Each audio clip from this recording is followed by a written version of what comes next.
आइए, आप सबका स्वागत है आपके अपने YouTube चैनल टेक शीतल पे। आपके लिए हम लेकर आए हैं ऑब्जेक्टिव क्वेश्चन के इस सीरीज में फिर से कुछ महत्वपूर्ण प्रश्न। आइए देखते हैं। पहला प्रश्न है, छत के पंखे को फर्श से डैश की ऊंचाई पर लटकाना चाहिए। Option A 2.75 metre, option B 1.5 metre, option C 3 metre, option D 2 metre.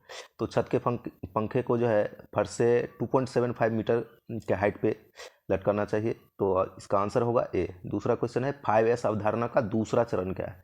5S safety का एक स्टैंडर्ड है फॉर्मेट। तो इसका दूसरा चरण होता है सिस्टमेटिक अरेंजमेंट, जो आंसर डी है इसका। Sort, set in order, shine, standardise and sustain, इसका पांचों का है जो मैंने नीचे डाल दिया है। अब अगला प्रश्न है, एक प्रत्यावर्तक के कोर को लेमिनेटेड क्यों करते हैं। एक अल्टरनेटर के कोर को जो है लेमिनेटेड क्यों करते हैं वो है। ऑप्शन ए ताम्र हानियों को कम करने के लिए, ऑप्शन बी शैथिल्य हानियों को कम करने के लिए, ऑप्शन सी भंवर धारा हानियों को कम करने के लिए, डी भंवर धारा हानियों को बढ़ाने के लिए। तो इसका आंसर होगा सी, भंवर धारा हानियों को कम करने के लिए, एडी करंट लॉस को कम करने के लिए किया जाता है। ऑप्शन क्वेश्चन नंबर 4, निम्नलिखित में से कौन सा विकल्प निर्वात की चुंबकशीलता को दर्शाता है। Option A 1H/m, B 1/4 pi, option C 1, option D इनमें से कोई। तो निर्वात की चुंबकशीलता 1 होती है, तो इसका आंसर हो जाएगा सी।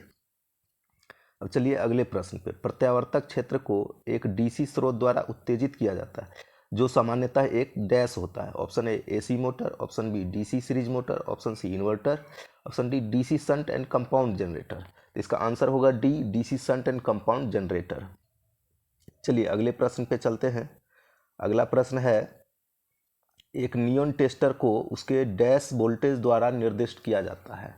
मतलब नियॉन टेस्टर का जो है रेटिंग किस हिसाब से हम लोग देखते हैं। तो इसका आंसर होगा डी, उसका कार्यकारी वोल्टेज जो है कितना होता है, ठीक ना, उसके हिसाब से नियॉन टेस्टर को डिनोट करते हैं या देखते हैं। अगला है, कवचन आर्मरिंग के ऊपर का भाग होता है। ऑप्शन ए धात्विक आवरण, ऑप्शन बी विद्युत रोधन, option C serving, option D wedding.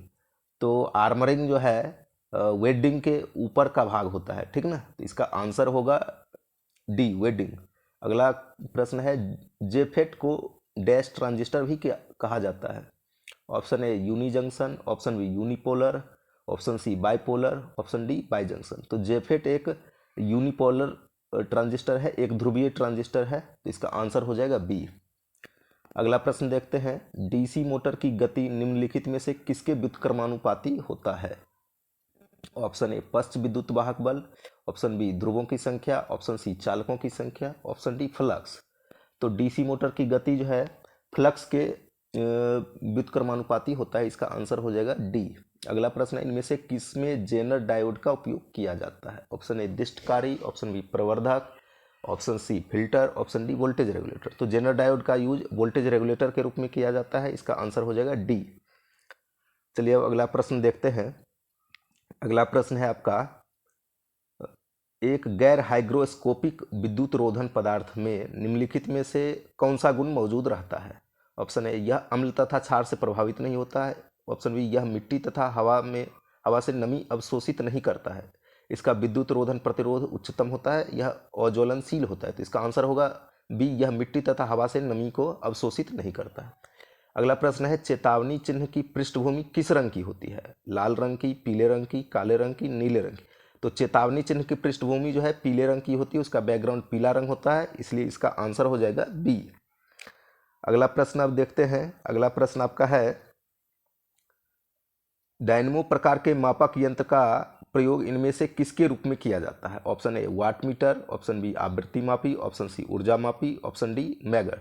तो डायनमो टाइप इंस्ट्रूमेंट जो है वाट मीटर के लिए होता है, तो इसका आंसर हो जाएगा ए, वाट मीटर।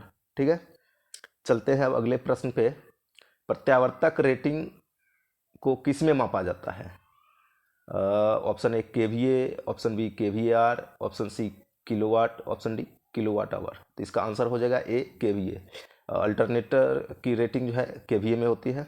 चलिए अगले प्रश्न पे, संधारित्र प्रवर्तित प्रेरण चालित capacitor start induction run motor में प्रतिरोध प्रवर्तित रेजिस्टेंस स्टार्ट मोटर की तुलना में डैश वाला गुण होता है। ऑप्शन ए कमजोर, ऑप्शन बी समान, ऑप्शन सी उत्कृष्ट, ऑप्शन डी अत्यंत कमजोर।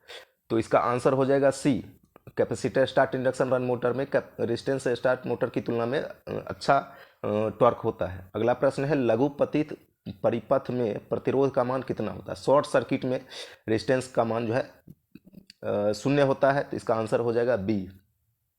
ठीक है, चलिए अगले प्रश्न पे चलते हैं। निम्नलिखित में से कौन सा कन्वर्टर रव रहित नॉइजलेस होता है। रोटरी कन्वर्टर, दिष्टकारी, शंट जनरेटर, एमजी सेट। इसमें 3 जो है सो मशीन है और दिष्टकारी एक रेक्टिफायर जो है इलेक्ट्रॉनिक सर्किट है, तो स्वाभाविक है उसमें कोई साउंड नहीं होगा, तो वो नॉइजलेस होगा। ठीक ना, तो इसका आंसर हो जाएगा बी। अगला प्रश्न है इनमें से किस प्रकार की रेती केवल अर्ध गोलाकार आकार में उपलब्ध होती है। Curved cut file, रास्प cut file, bustard file, double cut file. इसका आंसर होगा बी, रास्प कट फाइल, जो हाफ राउंड फाइल के रूप में होता है। ठीक है, अगला प्रश्न है त्रिकला प्रेरण मोटर का स्टेटर निम्नलिखित में से किसके समरूप होता है। प्रत्यावर्तक, जनित्र, दिष्ट धारा मोटर, एकल कला प्रेरण मोटर।